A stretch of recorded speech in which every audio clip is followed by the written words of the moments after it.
We often hear now about being a Vishwaguru, that we want to be the future of the world. And in fact, 20 years ago, we actually told we were being a Vishwaguru to the world when we enacted this MGNREGA by giving universal largest employment guarantee program to around 12 crore workers. In fact, this is not the first time. We have also been a Vishwaguru to the world when we provided universal adult franchise, when we provided the midday meal scheme, during the time of Cold War when we said that we would like to be non-aligned, when the Congress government introduced the UPA, when the Congress government, the UPA introduced the Right to Information Act and the Food Security Act, and all these acts which actually give right to the citizens rather than treating them as subjects. MGNREGA was such a success that it was studied by World Bank, ILO, 120 countries to adopt it as the best practice in their own countries. RBI study shows that 1 rupee invested in NREGA actually returns 2.8 to 3 times back. In a place like Puducherry, thanks to NREGA, the average wage has increased by 1% in the last 20 years. NREGA was an employment of last resort to scheduled caste, scheduled tribe, and especially for women, which contributed more than 58% of the workforce in NREGA. In Puducherry, the women participation was up to 72%. It also prevented business migration. It created assets worth of 15 to 18 lakh crores, and it was instrumental in COVID by providing an employment of last resort to 5 to 7 crore people and help them from falling behind the poverty line. As you all know, December 19, 2025, this government, Modi government, endorsed NREGA through the parliament without any consultation with any chief ministers, without any consultation with any stakeholders, any gram panchayat, any state government, any civil society, any of them. And if you look at NREGA, it had come through an active consultation process. It was not designed as a scheme, it was designed as an act, it was designed as a right to the people.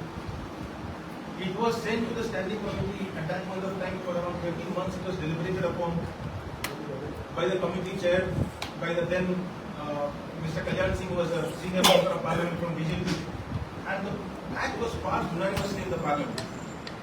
NREGA was passed unanimously in the parliament by the support of both parties. And compare that to this, when the government did not even allow it, it was brought in by stealth in the last couple of days of the parliament. It was bulldozed over the last 2 days, and it was not even allowed to be discussed and sent to the standing committee. Now, what is being done through this PB Gram Gene bill that has been brought in? The key part of it is NREGA was not a scheme. It was not a mission, or it was not a program that was being done by the government to the people. What NREGA did was it gave the right to work to people. It gave a legal right. The government could be challenged in the court by the people if the work was not given. It was a right of the people, it was not a beneficiary scheme. So this legal right for the first time has been eliminated by the PB because now the work will be defined by the budgetary allocation and not by the demand. So first part is that the legal right to work is being eliminated. Second is, NREGA was a demand-driven, universal and self-selective process. Demand-driven in the sense it was not defined by which places the government wanted to do this work, which days the government wanted to do this work, and depending on the budget. It was decided by the people. People said we want this employment, this work, and it was bound upon the government to provide that work. So it was demand driven. That is being changed to supply driven. It was universal, it was across the geography, there was no geography which was put out of it. Now the union government can notify which area is going to allow this work. And also it is being supply driven because the budget, it is subject to the budget provisions. So from being a right, it is being reduced to a mere scheme or a charity from the Union government. The third part of it is the financial burden. It was almost 100% done by the Union government, and the state government was hence encouraged to provide work that it was demanded for. Now it is 60 to 40. So in a place like Puducherry, it was earlier maybe up to 10% would have been given by the state for a UT with legislature. Now 40% of it has to be contributed. What it means is the states are being discouraged from giving this work. Already because of the budget allocation reduction, it has, the number of days that has been provided has been reduced to around 50 days from the 100 days. Now further, it will be further discouraged and reduced. And we should emphasize who is being affected. The people who are being affected are women. The people who are being affected are the SC, ST and the OBC and the most vulnerable sections of the population. And even the fishermen in terms of when you talk about Puducherry. There is budgetary allocation that to be determined by the government. Earlier it was demand driven, so the union government was bound to give the budget. Now it is a normative allocation. It is as mentioned in the act, in the new act, and it does not say what is this criteria. So it can be discretionary depending on which state it wants to give, which state it does not want to give. And if the recent example is West Bengal, where for around 3 years union government did not give the budget. Something new which has been introduced is around 60 days that it will be, the work can be planned, and it will be, the state governments will have to do. What MGNREGA gave was to, especially to the landless laborers, it gave a bargaining power that people could choose where they want to work, and that is how we increase the wage, the rural wage. Now when we consider rural wage, when 10 more rupees is going to the rural wage, which actually comes back to the economy, because they will be spending it on food, they will be spending it on clothes, and that is why when we say 1 rupee spent on MGNREGA is actually 2.8 to 3 times multiplication in the economy. Now that is being capped, and the wage growth is being artificially lowered. Another very subversive thing that has been done is the whole Panchayat Raj or the democratization of the MGNREGA has been dismantled. Around most of the schemes were done through the work was being done through Gram Sabha, and it was monitored through social audit through Gram Sabha, and was allocated monitored through Panchayat Raj institutions.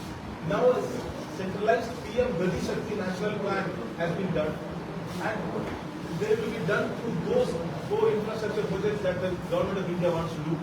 So this is also against the 73rd Amendment of the Constitution, and thus against the Panchayat Raj itself. The panchayats especially have been completely disempowered through this Jayamji bill.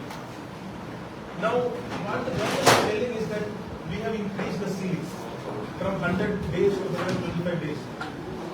This is meaningless because if the budget provision is not there, already it has been reduced to 50. It doesn't matter what your ceiling is. Like if your height is only this much, it doesn't matter how high the ceiling is.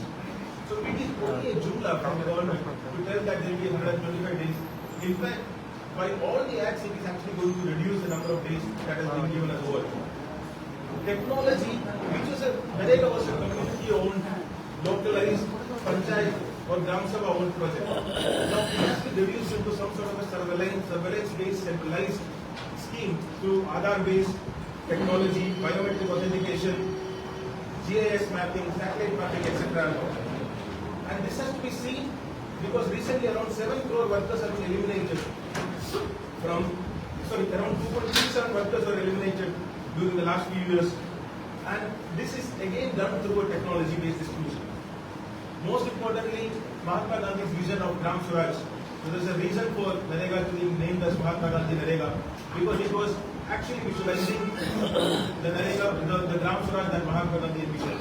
And that dream of total self-government that is also being violated. It is not only disempowering the workers, it is disempowering the panchayat, it is disempowering the state, where the whole control has been taken over by the union government with no responsibility, with no guarantee or no right being given to the people. And this has to be seen not just as an MGNREGA or on this scheme. It has to be seen as a systematic attack on the rights of the people. As you can see, right to information has been diluted. As you can see, the Forest Rights Act has been diluted. As you can see, the right to work as this has been diluted. As you can see, right to education has been diluted through NEP. So there is a systematic attack on all the rights of the citizens which are there and centralizing of the power that we know what is best for the country and the people don't should not rely on the people, and that is the philosophy that is at work here. And hence, this should be thoroughly opposed, and Congress Party and with all the allies, all the legislative members, all the people will be working together to oppose this and to see that it is repealed, and this anti-people government is supposed to apologize for introducing this bill. So that is my part on the NREGA, and I am sure all my friends here will realize the gravity of the situation and also contribute in conveying this message to the public, and also to ensure that the government does not further this agenda of protection of the rights.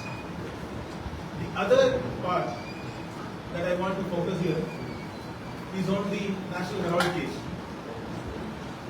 So one way to discredit or silence people who are raising voice, if you want to silence somebody, is by discrediting them. If you say that somebody is corrupt or somebody is not good, or if you are able to tell that, then their voice does not matter.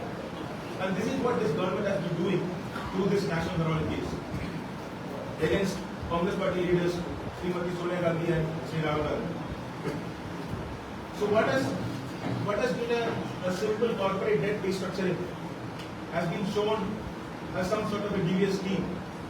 And in fact, the whole harassment by the government has been recently completely thrown out by the court, as you can see with the recent judgment. The Delhi court has even declined to take cognizance of the matter which the ED has been pursuing. The Enforcement Directorate, as you would know, was actually formed in 2002 to probe serious matters of anti-terror financing, terror financing. It was formed to look into matters of drug trafficking and the financing associated with that. But instead, the Enforcement Directorate has been used as a pure political vendetta machine. It has been used to silence people who are raising voices of the public. If the opposition leaders are being discredited with such attempts, then the government in power believes that they can silence these voices. We are sorry to say that that is not going to happen.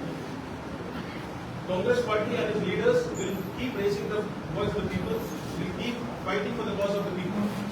As you can see in the National Herald case, in 2014-15, there were some private complaints filed by some devious scheme. It was sent to CBI. CBI refused to take cognizance because there was nothing serious, there was nothing wrong being done. It was also then sent to ED. ED also said there is nothing here and we cannot proceed anything because there is nothing prima facie to even proceed again. This went on for a while, and Dr. Swami then filed a private complaint because the agencies were saying that there is nothing here.